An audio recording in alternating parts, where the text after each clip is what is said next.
As with any change, retirement can bring some uncertainty, at least financially. Expenses may be increasing, revenues are stable, and without a plan, anxiety can grow. Some of the biggest challenges and mistakes that arise often involve asset allocation, taking out enough money, probate fees or taxes, and timing of registered account withdrawals. 30% of all people over the age of 80 still have debt.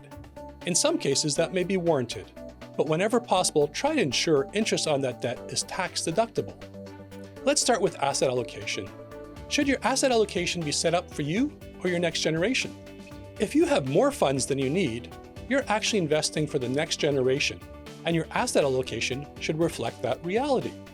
There's also a common belief that your percentage in fixed income should match your age. In other words, if you're 80 years old, you should have 80% of your portfolio in bonds. In the current market reality, this may not be the best advice.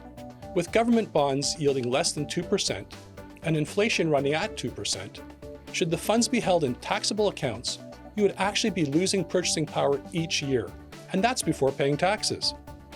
Bonds or fixed income products are used to provide just that, income. They help to dampen the volatility of your portfolio and provide peace of mind. With interest rates at 40-year lows, as we saw in the first quarter of 2021, total bond returns were negative. Should interest rates creep higher, existing bond prices will fall and you may lose value in your fixed income portfolio.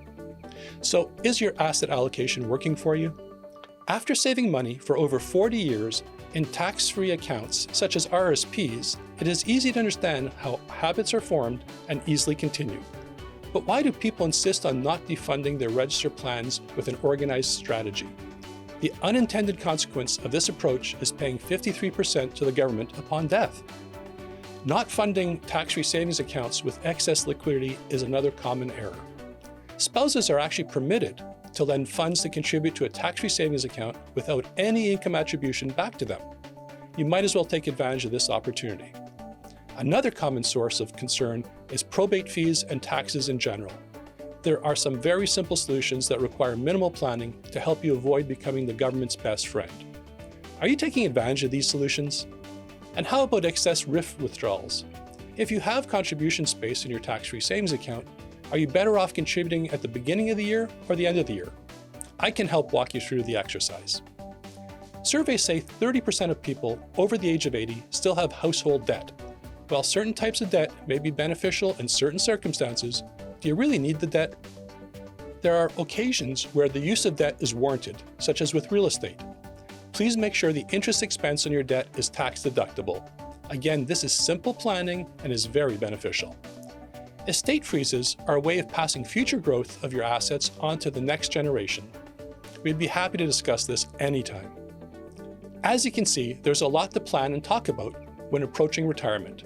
Having a bit of anxiety is normal, but having daily anxiety over your finances either means you don't have a plan, you don't understand your plan, or most importantly, you don't understand why you're doing whatever it is you're doing. At Claret, we're happy to work with you, and we're warranted to include other professionals to offer a multidisciplinary approach to creating a winning combination for you and your finances. Retirement planning is lived every day to help you reduce anxiety and enjoy the things that bring you happiness on a daily basis. My name's Bill Kovalchuk, President and co-founder of Claret Asset Management. Let's start talking today. With a proper plan, you can rewrite your future and add a happy ending. Thanks for joining us.